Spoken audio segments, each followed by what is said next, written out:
part. If you have any questions, you can ask the Sheikh the questions. We can share it with our Sheikh, inshallah. Sheikh, are you ready to answer a few questions? Yeah, Bismillah. Yeah, Bismillah.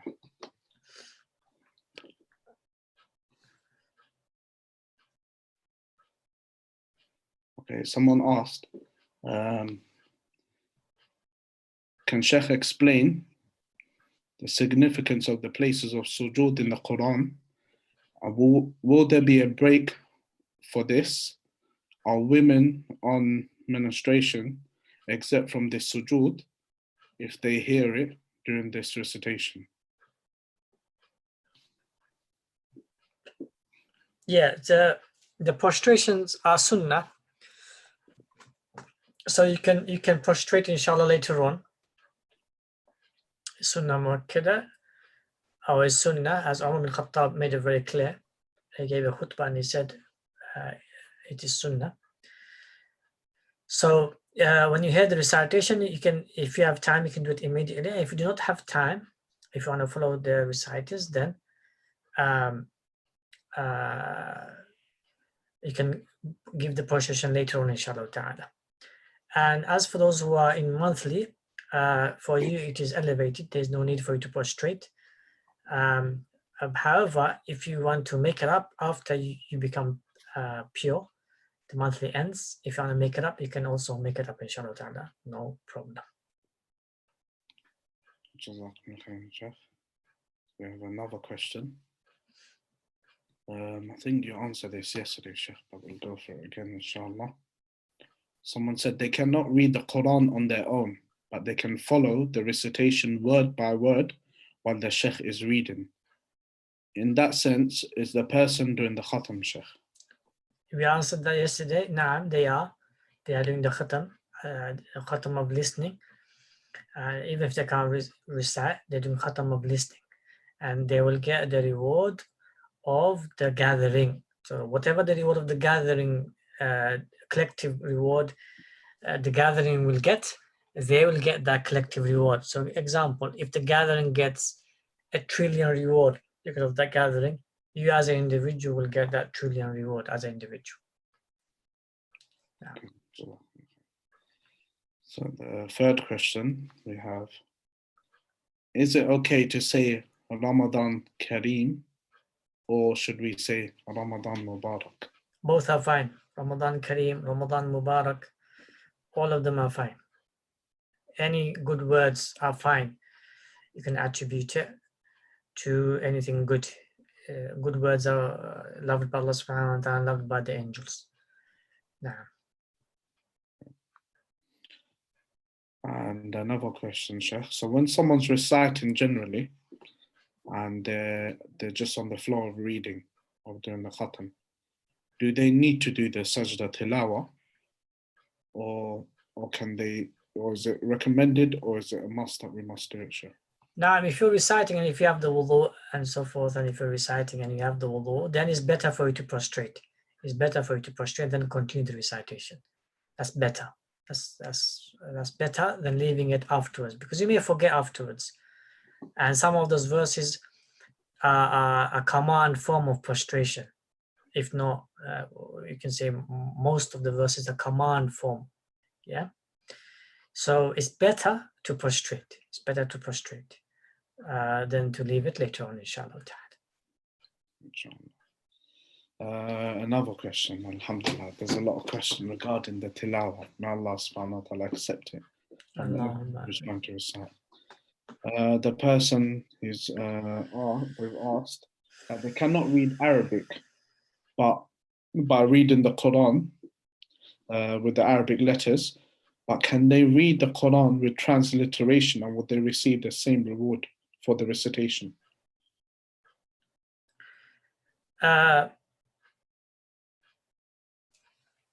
If you do not know Arabic language at all, then what first thing we advise is that you learn the Arabic language, and you learn to recite the Quran in Arabic, because Quran was revealed in Arabic language. Yeah. So you learn the Arabic language, and you learn to recite the Quran in Arabic language. That's the first advice we give.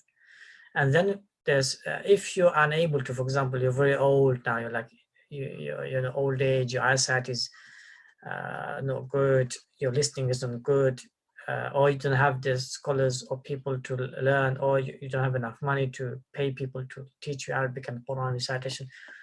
If you have legitimate reasons and reasons for you not for you being unable to learn the Arabic language and recite the Quran in Arabic, then if you read the Quran in its transliteration, then inshallah, yes, you'll get the reward of reciting the speech of Allah subhanahu wa ta'ala. You'll get the reward. Naam, inshallah. Now, someone else asked Sheikh if you know any schools in Egypt, Quran schools, so they can enroll in, where they can benefit from. There are many. If you go to Egypt, there are many. It's all about going and asking around. If you have children, then the guardians ought to be there with them. And if you're adult, then there are many institutions that you can join and enroll in Egypt, inshallah ta'ala. So I cannot name a particular one because there are many. Generally, I say, if you're experienced enough, go to the village areas where you can just isolate yourself and memorize with the local Huffaz and Qurra. That is quickly it can be done. But if you're not experienced enough, then you can stay in the cities and find the Huffaz in your local masjid and recite with them privately, or bring them to your houses and recite, make your children recite to them and memorize with them, inshallah. There are many. You can do it publicly, you can do it privately. In public school or private school, yeah, you can join, inshallah. Or individually, you can find teachers private, inshallah. Yeah. Okay, so we have another question, Sheikh. It's a good question. I was thinking about that question as well. Is it okay for one to listen to the Quran? So I'm assuming either on your phone or on TV, on the side, on your tablet, and follow, i.e. you're reading yourself while you're in Salah. I didn't understand the question. So can one listen to the Quran on the side and they follow it on their mushaf, or even without the mushaf, i.e. they follow it with their tongue? Would their Salah get accepted like that? Yeah, as long as they are reciting with their tongue. So they themselves are reciting. As long as they themselves are reciting, then it's fine. But if they do not recite and just listen to the Quran, that will not be accepted as recitation. Yeah. Because you have to recite for your Salah to be accepted. Okay. So you have to recite. You have to actually recite Surah Fatiha and then whichever surah. Okay. Yeah, I think there's a lot of misconception. My recommend would be play a slow Quran, not fast, because if you recite fast, then you have to follow with the Imam, and or the reciter, you may go very, very fast. He may go very fast. You may go very, very fast, and you may miss the letters, and you may make many mistakes. So find the slow reciter, so you can then recite loudly, and you can hear yourself reciting loudly. And make sure the volume is low enough for you to hear, and you can hear yourself when you recite in your Salah. Another question, Sheikh. Do women have to cover their hair when they are reciting the Quran? No. Covering the hair is only for the mahram, non-mahram, sorry, only for the non-mahram, and in Salah. Whilst you're in Salah, you cover your whole body except your face, and except your face and your hands. Yeah, you cover everything else. Okay, there's another question, Sheikh. Is the fard multiplied by 70-fold more, and is sunnah rewarded for fard in Ramadan? Say that again. Is a fard multiplied by 70 folds, and is a sunnah rewarded as a fard in Ramadan? Yeah, there are some narrations. There are some narrations that in Ramadan, the ibadat in terms of reward are multiplied. Yes. Only Allah knows how much He multiplies. Allah subhanahu wa ta'ala knows. Okay, so there's another question. Again, you've answered that question, Sheikh, already. Can we do virtual tarawih? Again, there's a lot of misconception out there. No, virtual tarawih is not allowed. So you can't follow the imam. Let me make it clear.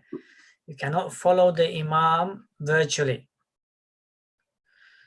You cannot follow the imam virtually. You're not allowed to do that. Okay? But can you follow his recitation while you recite and you do your own salah? That you can do. So you can follow his recitation whilst you recite. You're just following his recitation for the sake of you reciting better. That's all. But he's not your imam in salah. And he's not your imam in your recitation. You are your imam in your recitation. Yeah? So I hope that is clear. You're not allowed to follow a virtual imam, right, while you're praying in your own houses. That's not allowed. We've got quite a lot of questions. How many more? Keep it from tomorrow. Ask 3 more and then keep the rest for tomorrow, inshallah. There's another question, which is when someone is praying Qiyamul Layl and they're reading long surahs, can they split the surahs in different rak'at? No, you can. Of course you can. If the surah is long, you can split it, just like the Tarawih imams do. They go to ruku after reading a few verses, or a few pages. You can split it, inshallah, no problem. Okay, now, alhamdulillah, there's another good question, Sheikh. Do you need wudu to recite from a gadget, i.e. a mobile phone? Now, when it comes to the mobile phone, you don't need wudu to recite. However, it's better. Just because you don't need it, that doesn't mean it's not better. It's better that when you recite Quran, that you be in wudu, you be in purification. Another question, Sheikh. We'll keep this as a last question for the night. Inshallah. Let me see now. A good question, Sheikh. There's quite a lot of questions. Okay, let me ask this question. Okay. Are we able to follow du'as on YouTube, and will this be accepted? If it's live du'a, nah. If it's live du'a, you can follow it and you can say Ameen. So it's happening now. Then yes, you can follow it. Alhamdulillah. Shall we end the? Nah, inshallah. We'll end it here for tonight. Shall I do you end it, Sheikh? You end it, Sheikh. سبحانك اللهم وبحمدك أشهد أن لا إله إلا أنت أستغفرك وأتوب إليك اللهم تقبل منا ومنكم أعمال الصالح. السلام عليكم ورحمة الله وبركاته. We'll see you all tomorrow, inshallah ta'ala. إن شاء الله. عليكم السلام.